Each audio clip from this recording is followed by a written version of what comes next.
हज़रत अब्दुल्ला इब्न मसूद रदी अल्लाह तआला अन्हु बीमार थे तो हज़रत उस्मान गनी रदी अल्लाह तआला अन्हु तीमारदारी के लिए तशरीफ़ ले गए और जा करके कहा कि आप बड़े बीमार हैं, आपकी बेटियां ज़्यादा हैं, मैं चाहता हूं कि ख़जाने में से कुछ मदद करूं।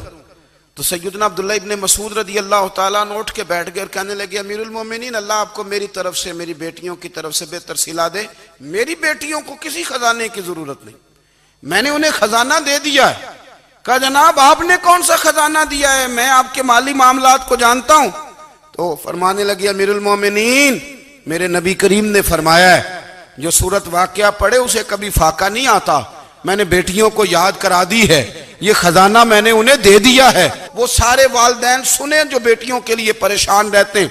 हजरत अब्दुल्ला इब्ने मसूद नसीहत कर रहे हैं, फरमाने लगे, मैंने सूरत वाक़या याद भी करा दी है, पढ़ने की आदत भी डाल दी है। हुजूर ने फरमाया है जो सूरत वाक़या पढ़े उसे फाका नहीं आता।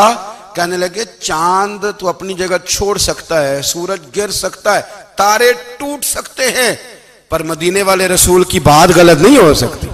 हुजूर ने फरमाया फाका नहीं आएगा तो इंशाअल्लाह कभी भी नहीं आएगा।